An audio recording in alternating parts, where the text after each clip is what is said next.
My brother Leo tossed his empty beer bottle into the recycling bin and shot me a grin, ready to twist the knife a little deeper.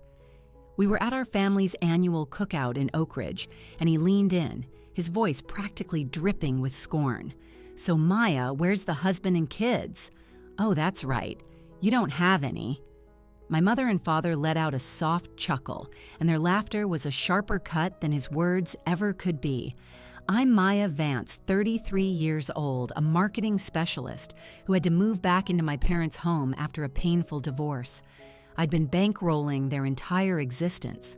But that night, something inside me finally snapped.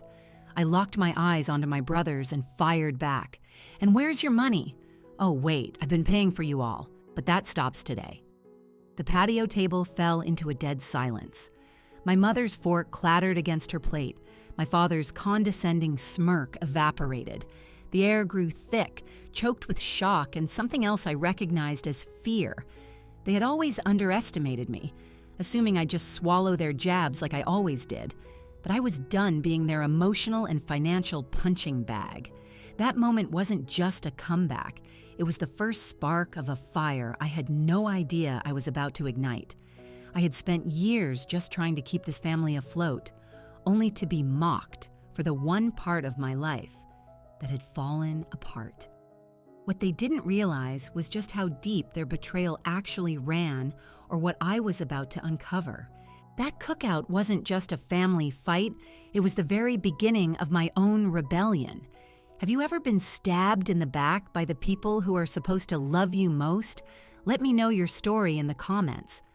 After that disastrous cookout, the house seemed to shrink, as if the walls themselves were closing in on me.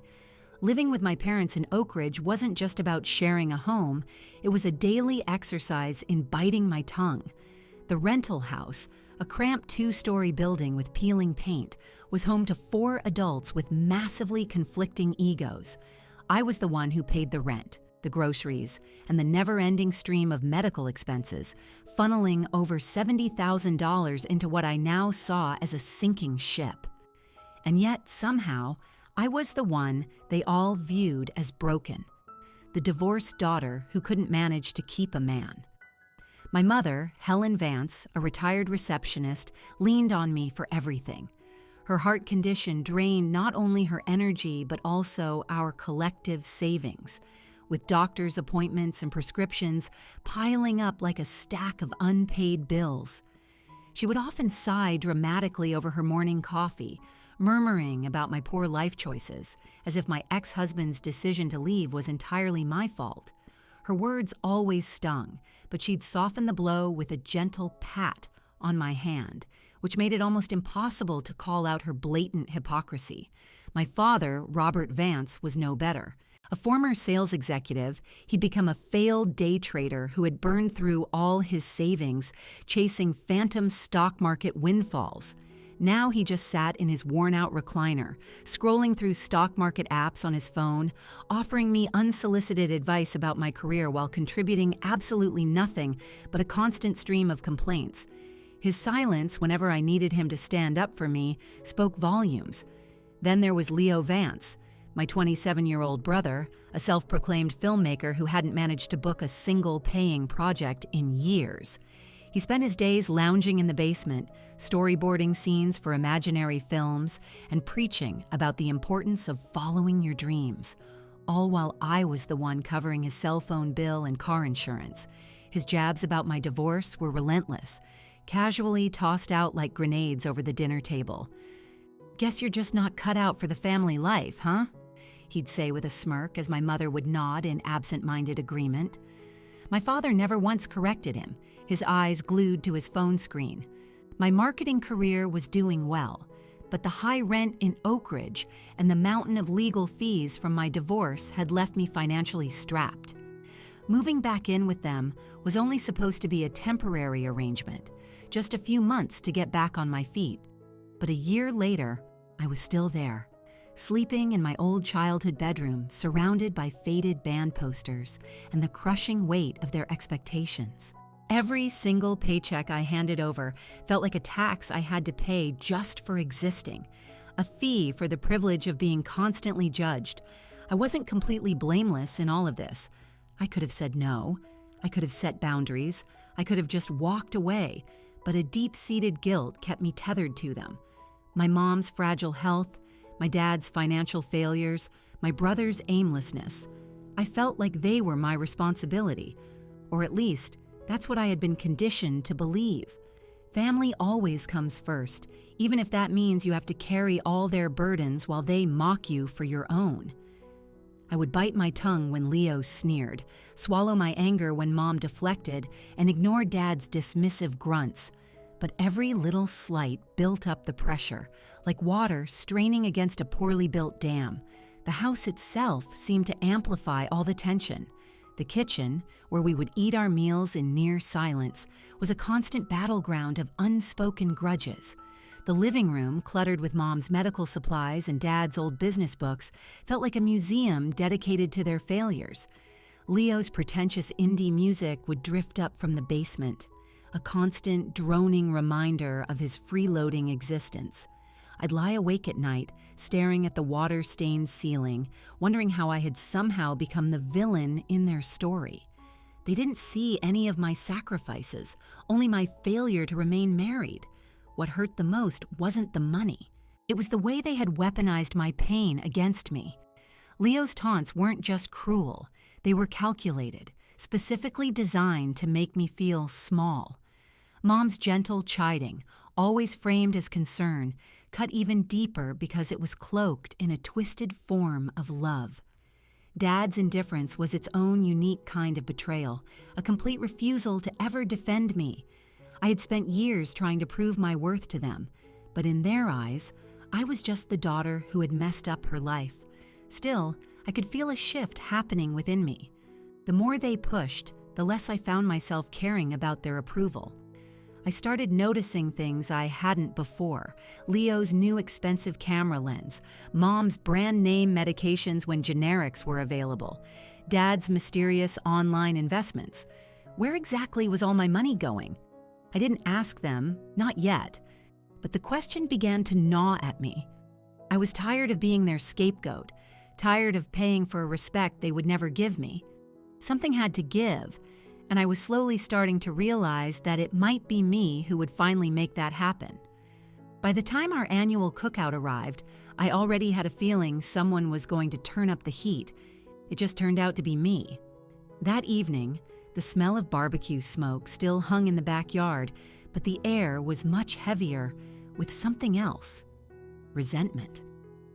My brother Leo stood by the picnic table with a beer in his hand, his smirk sharper than I'd ever seen it. The family gathering, which was supposed to be a tradition, had drawn a few neighbors and cousins, but it felt more like a stage set for his particular brand of cruelty. He raised his voice, making sure it was loud enough for everyone to hear. "Hey, Maya, still flying solo? No husband, no kids, just you and your empty little life." A wave of laughter erupted. My mother, Helen, giggled nervously, her eyes darting away from mine. My father, Robert, let out a low chuckle, his face half hidden behind a hamburger. The amusement of the crowd burned, but it was my own family's betrayal that cut the deepest. I had endured Leo's jabs for months, swallowed their judgment just to keep the peace, but that night, something inside me finally broke. I took a step forward, my pulse pounding in my ears, and I locked my eyes with his. "And where's your money, Leo?" "Oh, wait, I've been paying for all of you. But that ends today." The words sliced right through the idle chatter. His smirk faltered and the entire yard fell silent, save for a neighbor's dog barking down the street. I wasn't finished. "I'm done paying for everyone," I declared, my voice surprisingly steady despite the tremor in my hands. Mom's jaw dropped, her paper napkin fluttering to the grass. Dad's eyes narrowed, his half-eaten burger completely forgotten. The cousins exchanged nervous glances, sensing that a storm was about to break. Leo recovered quickly, his face twisting into a mask of indignation. "You're calling us freeloaders. That's rich, coming from someone who can't even keep a marriage together." His accusation stung, but I held my ground. Mom jumped in, her tone pleading. "Maya, honey, let's not ruin the night. We're family. You know we need you." Her words, which were meant to soothe, only fueled my anger. She wasn't defending me. She was just protecting her financial arrangement. Dad said nothing, but his glare was a clear warning, cold and unyielding. The neighbors started shifting uncomfortably, some of them slipping away to avoid being caught in the fallout. The tension was suffocating, like a rope tightening around all of us. I had spent years playing the role of the dutiful daughter, footing all their bills while they mocked my pain. But saying it out loud, declaring my refusal to continue, felt like I was shedding a heavy weight I hadn't even realized I was carrying. For the very first time, I saw genuine fear in their eyes, not just shock. They relied on me, completely, and I had just pulled the rug out from under them. Leo's voice rose, his finger jabbing in the air. "You think you're better than us? You'd really let Mom go without her meds?" His words were a low blow, designed to twist my resolve back into guilt. Mom clutched her chest, her face pale, and started murmuring about her delicate health. Dad's silence grew heavier, his stare boring into me as if I had just betrayed some sacred, unspoken code. I wanted to scream, to list every single sacrifice, every paycheck, every sleepless night I'd spent worrying about them, but I didn't. Their reactions, raw, desperate, and ugly, showed me that they already knew the truth. I wasn't just their bank, I was their scapegoat, and I had finally dared to fight back.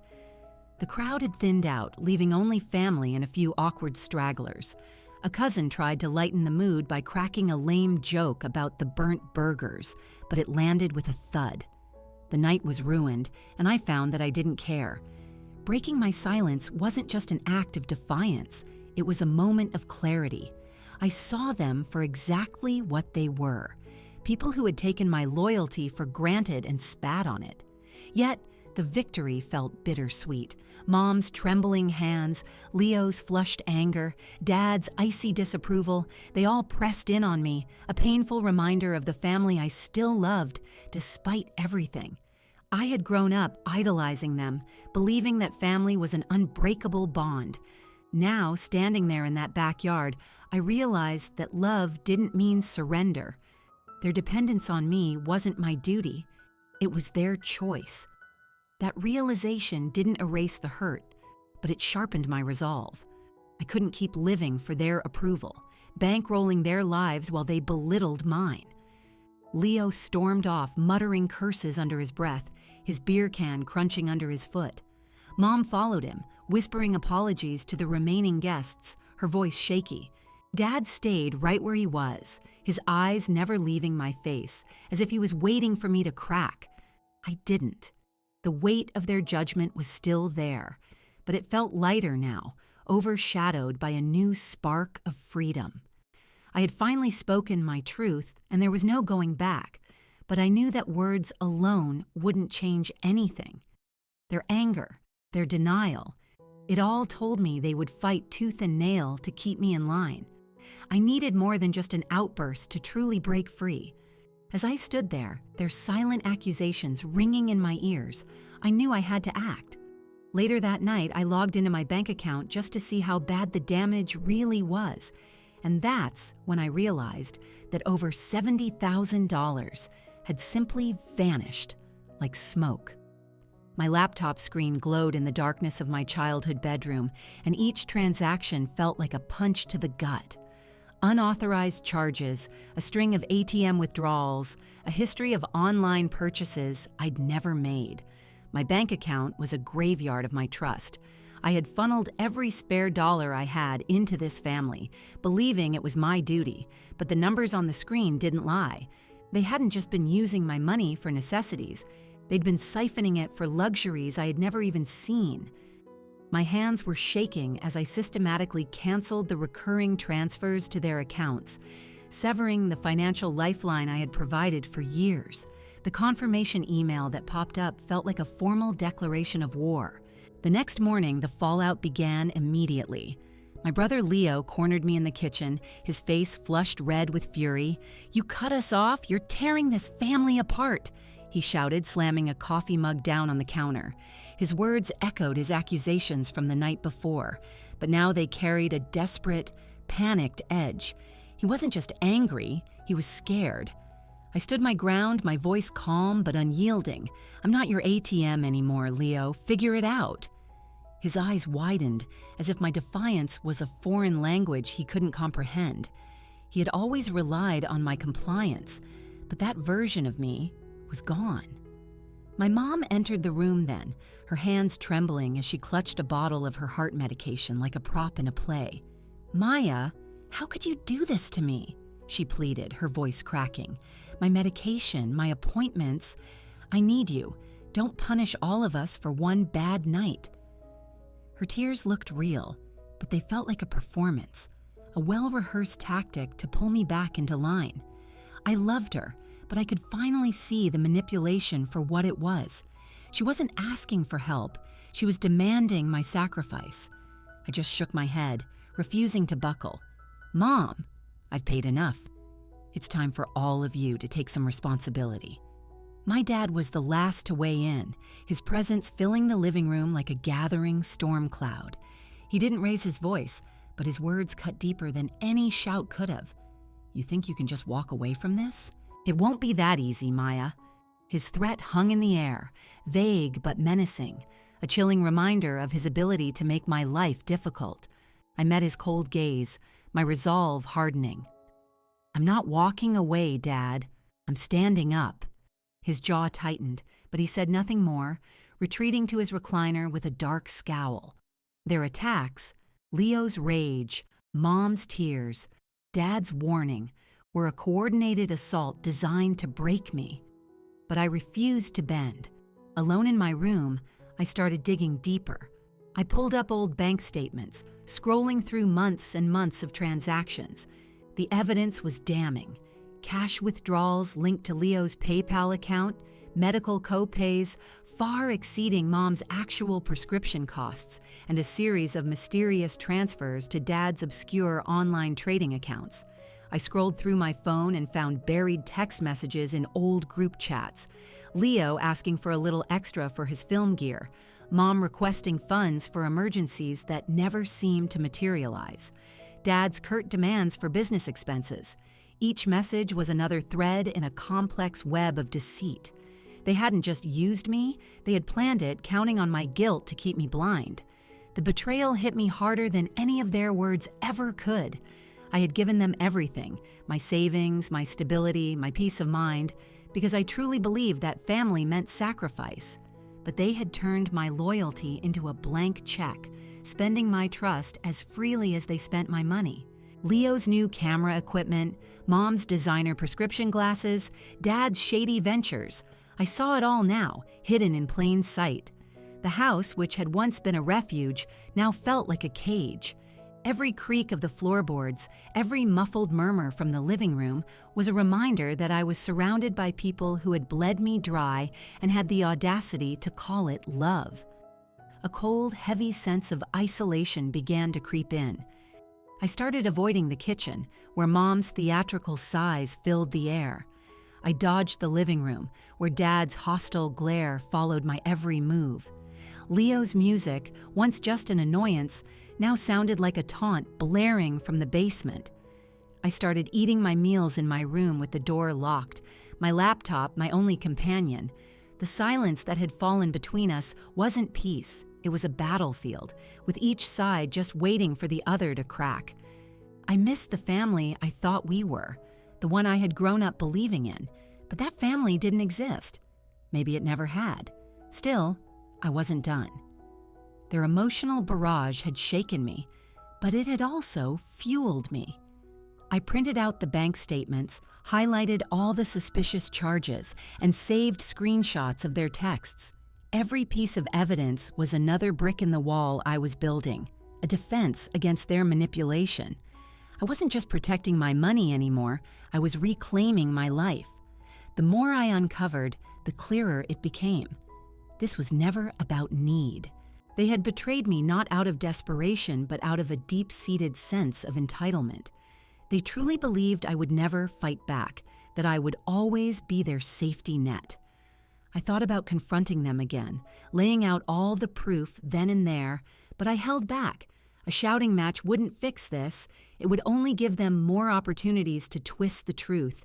I needed to be strategic, to gather everything I could before they had a chance to cover their tracks. My room, cluttered with papers and notes, became my war room. I felt like a detective investigating a crime in my own life, piecing together a case against the people I had once trusted most in the world. It was exhausting, but it was also empowering. For the first time, I wasn't just reacting to them, I was planning. The house grew quieter, but the tension never eased. Mom stopped knocking on my door. Leo's music played less often. Dad's heavy footsteps echoed less frequently down the hall. They knew something was coming, even if they didn't know what it was. I didn't feel triumphant, not yet. I felt alone, but I no longer felt weak. Their betrayal had isolated me, but it had also freed me from the guilt that had kept me in chains for so long. I wasn't just their daughter, their sister, their bank. I was me. And for the first time, I felt like that was enough. That night, I decided to stop feeling guilty for being the only adult in the room. A week later, I brought the receipts, literally. The living room in our Oak Ridge house felt like a courtroom, the air thick with unspoken accusations.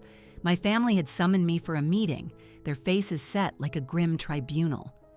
Mom sat on the edge of the couch, her hands folded tightly in her lap. Dad stood by the window, his back rigid. Leo paced back and forth, his eyes blazing with a mixture of defiance and fear. I had spent days meticulously organizing my evidence, and now, clutching a folder filled with bank statements and screenshots, I was ready to turn their judgment right back on them. This wasn't just another confrontation, it was my stand.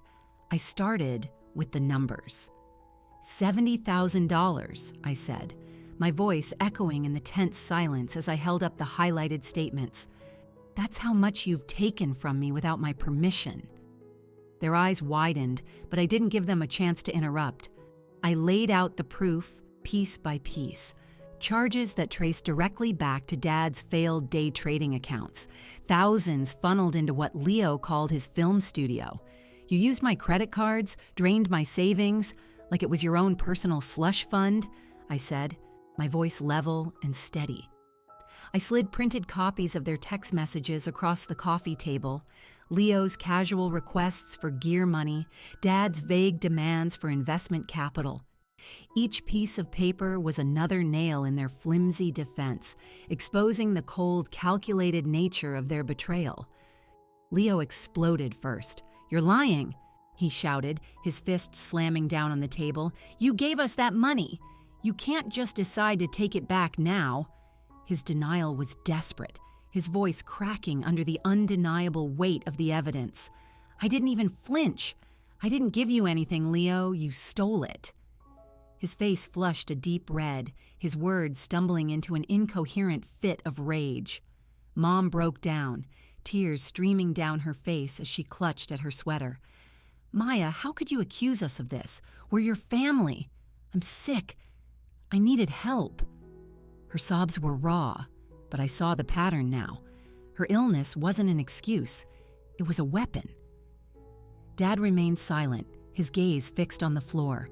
His lack of words was louder than Leo's screams, a quiet confirmation of a guilt he couldn't possibly dodge. I pressed on, pulling out the credit card statements. "You, Dad, use my card to fund your gambling. And Leo, your studio is just a black hole you've been throwing my money into." I let the papers fall from my hand, their rustle filling the quiet room. "This stops now. You have 30 days to pay back every single cent. Or I'm reporting this to the bank as fraud and going to the police." The ultimatum landed like a grenade.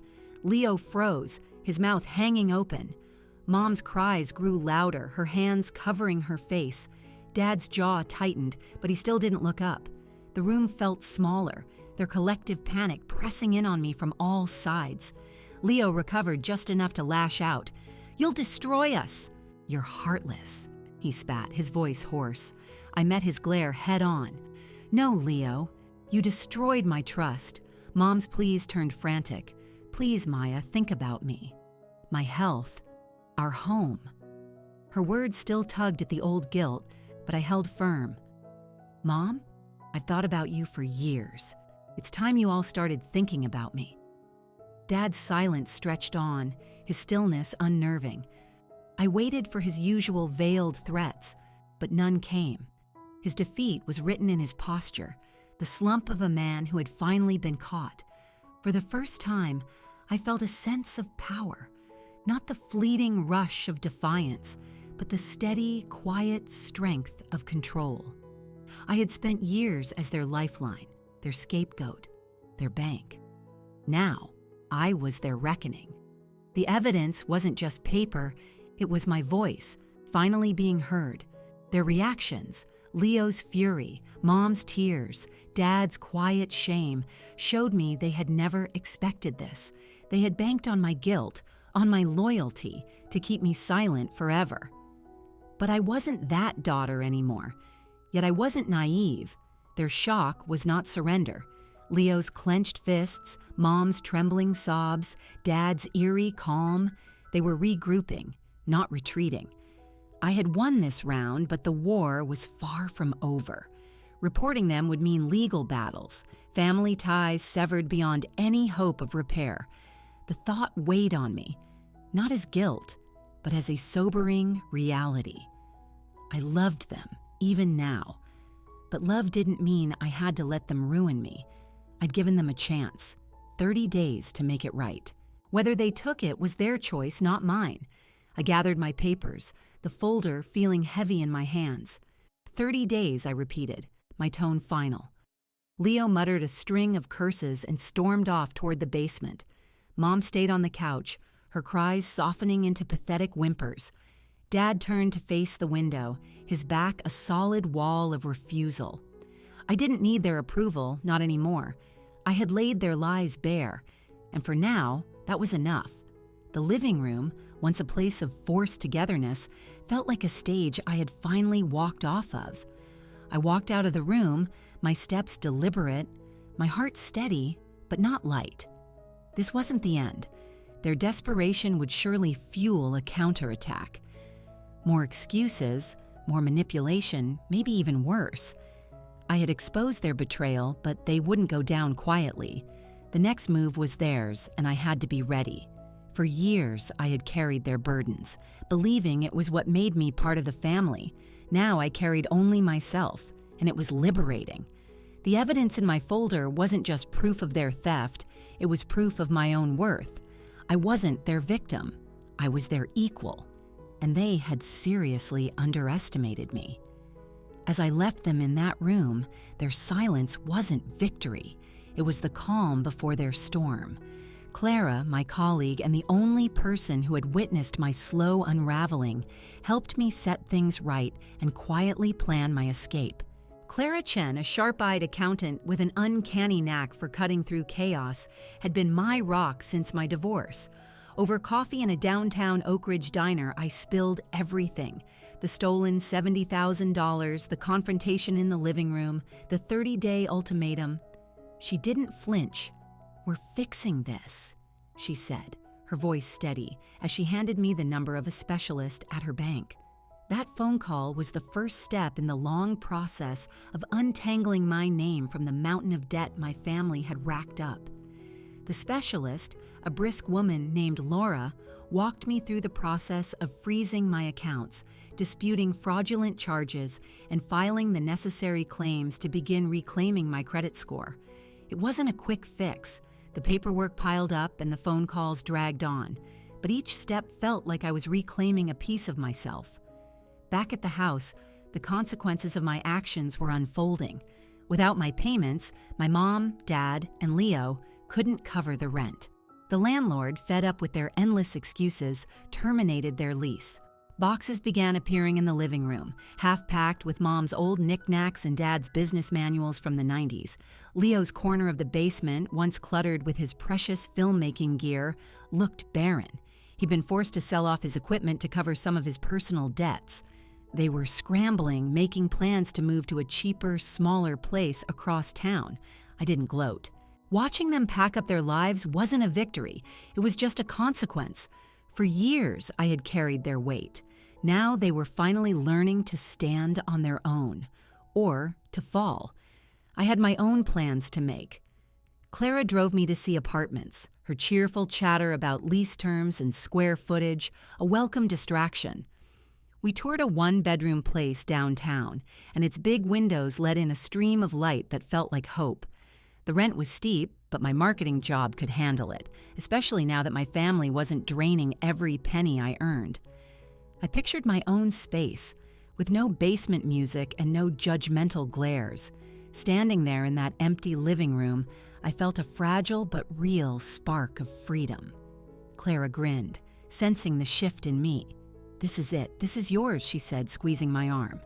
I just nodded, a lump forming in my throat. For the first time in years, I wasn't planning my life around anyone else. The legal side of things moved faster than I had expected. Laura's fraud team at the bank flagged the unauthorized charges, Dad's disastrous trading losses, Leo's studio splurges, and got to work. They reversed what they could, slashing the debt that was tied to my name. I had still lost thousands of dollars that I would never get back, but the relief of having a cleaner slate was worth more than any amount of money. Clara reviewed every document with me, her accountant's eye catching details I would have missed. "You're almost free," she told me one evening, handing me a final report. Almost. The word lingered in my mind, a reminder that freedom wasn't just financial, it was emotional, and I wasn't quite there yet. Clara became my anchor. I'd have late-night phone calls with her, venting about Mom's tearful voicemails or Leo's angry, misspelled texts, and she always kept me grounded. I had always been terrified of being alone, but she showed me that solitude didn't have to mean loneliness. "You are enough, Maya," she'd say, her voice cutting through my self-doubt. She shared stories of her own battles, cutting off toxic friends, rebuilding her life after a bad breakup, and in her stories, I saw my own strength reflected back at me.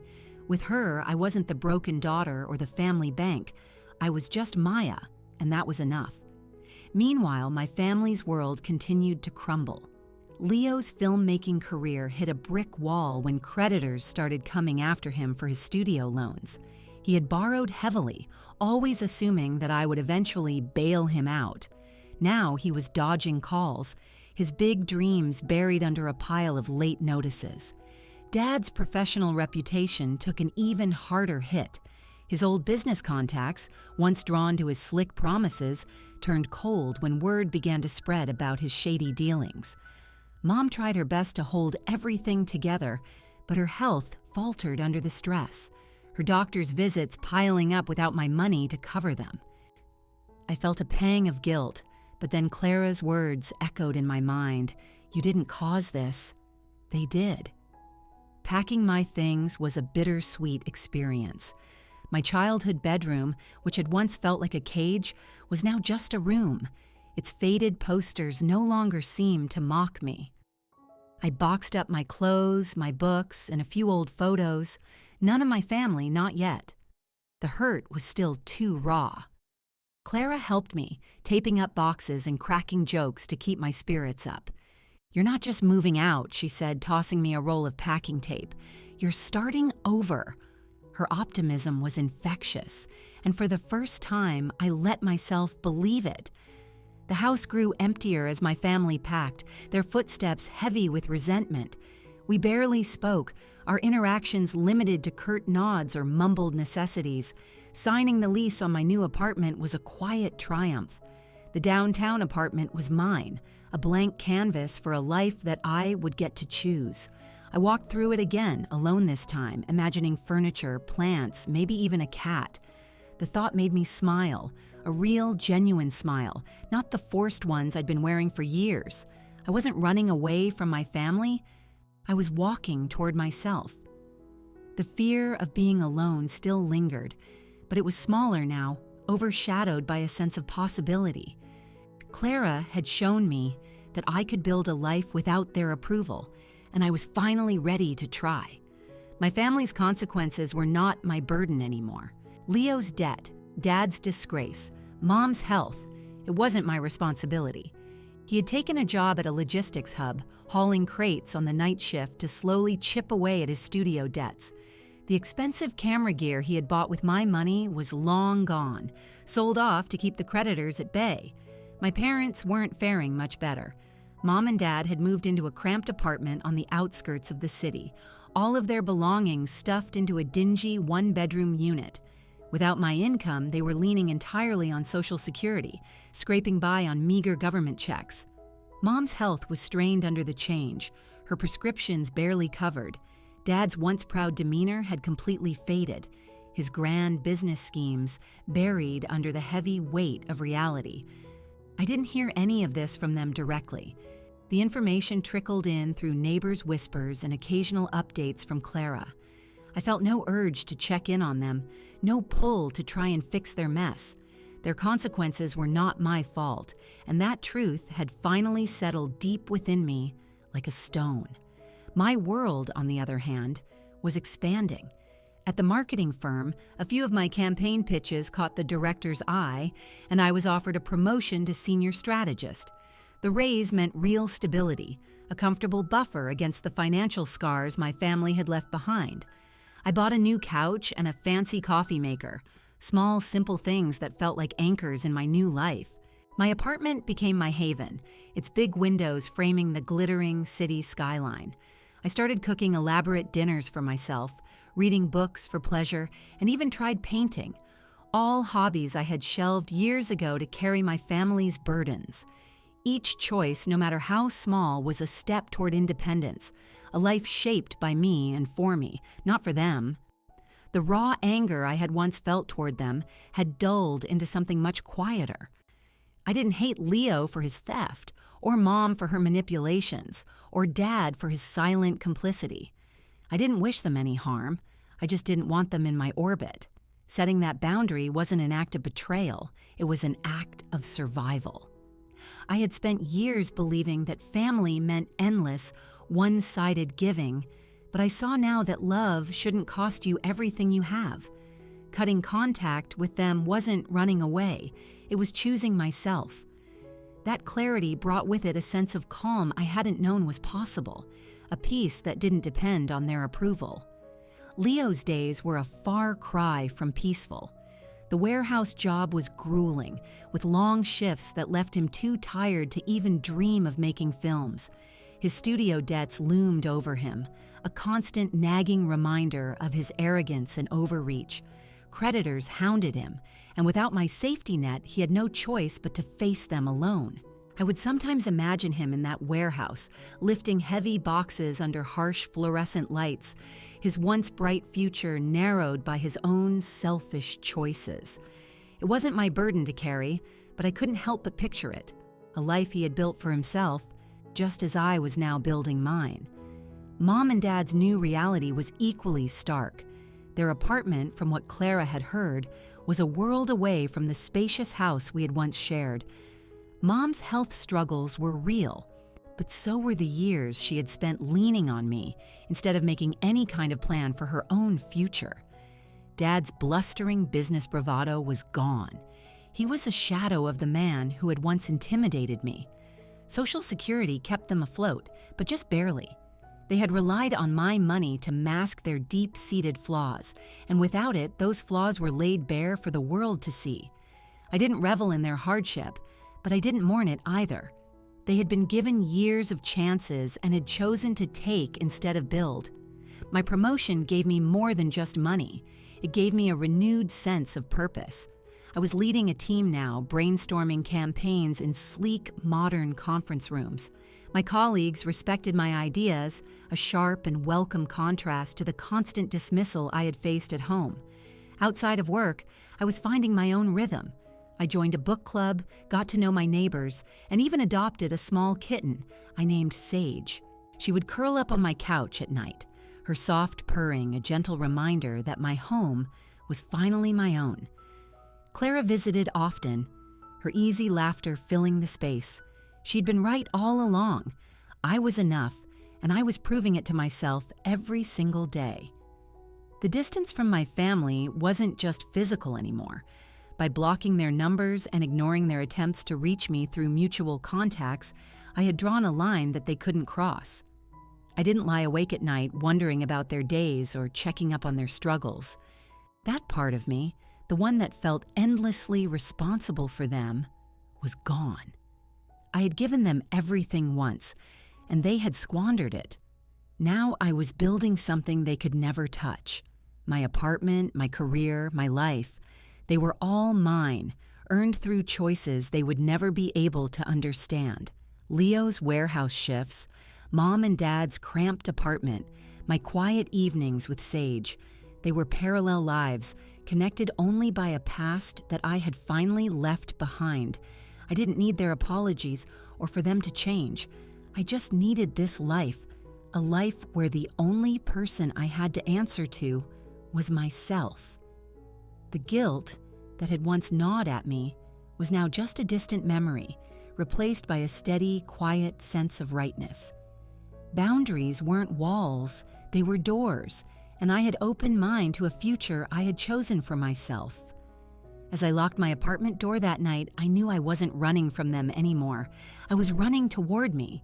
One evening, the scent of smoke drifted up from a neighbor's grill, and for a split second, I was transported back to that awful night in the backyard. But this time, I didn't owe anyone a single thing. Standing by my apartment window in Oak Ridge, I watched the city lights begin to flicker on, the barbecue smell fading into a distant memory. That old drama, the sting of Mom's jabs, Dad's cold glares, Leo's betrayal, had once cut me to the bone. Now it was just a story, one that I had survived. The pain hadn't vanished completely, but it no longer owned me. I had built a life for myself beyond it, and that was enough. Looking out at the view, I traced the path that had brought me here. I had been the daughter who gave everything, her money, her time, her heart, believing that it was how you proved your worth. Mom's tears, Dad's demands, Leo's entitlement, they had all shaped me, but not in the way they had intended. The weight of their needs had taught me how to stand taller, how to see that my value was never tied to their approval. I had spent years carrying their burdens, thinking that family meant endless sacrifice. But family isn't a debt you have to pay with your soul. It's supposed to be a bond, not a chain, and I had finally learned how to let go. The barbecue smoke stirred a faint echo of that summer night when their words had shattered something inside me, but instead of anger, I just felt a deep sense of clarity. I didn't need to relive their chaos or waste my energy trying to prove them wrong. I had already won, not by fighting them, but by choosing myself. My apartment, with its cozy couch and Sage's soft purrs, was proof of that.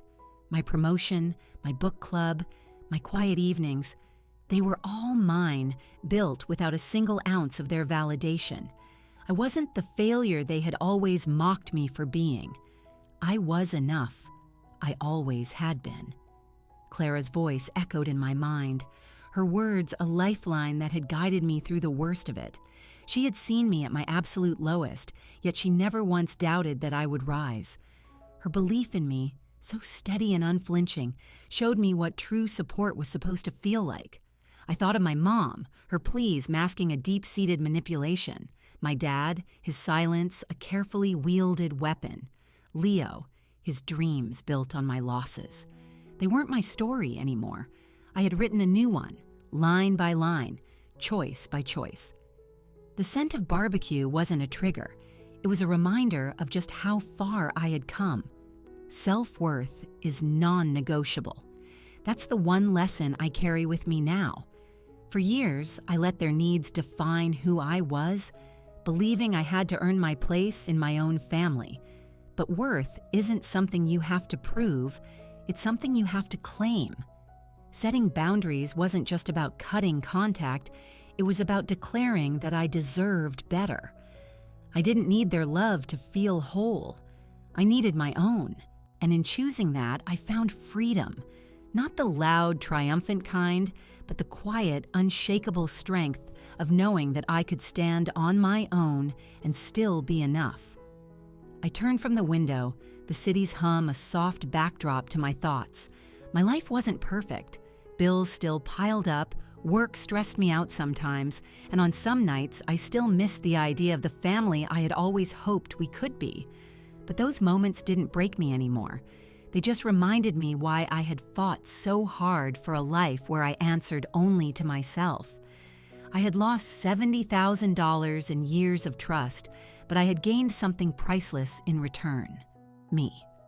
That trade, as painful as it was worth it. This journey taught me that freedom starts with a single choice: to value yourself even when the people around you don't. It's not easy. Doubt creeps in, guilt lingers, and the world often tells you to just keep giving. But you're not a bank, or a punching bag, or a shadow. You're a person, and your worth doesn't bend to anyone else's demands. I learned that the hard way, through tears and sleepless nights, but I'm stronger for it. And if I can do it, so can you. I'm not here to tell you to cut off your family or walk away from everyone you know. I'm saying, know your worth and don't let anyone cheapen it. Boundaries aren't walls. They are bridges to a life where you can thrive. Mine led me here, to this apartment, this view, this peace. Yours might look different, but it's just as vital. You deserve a life where you're not just surviving, but living, fully and freely as yourself. Have you ever set a boundary that changed your life? Share your story below.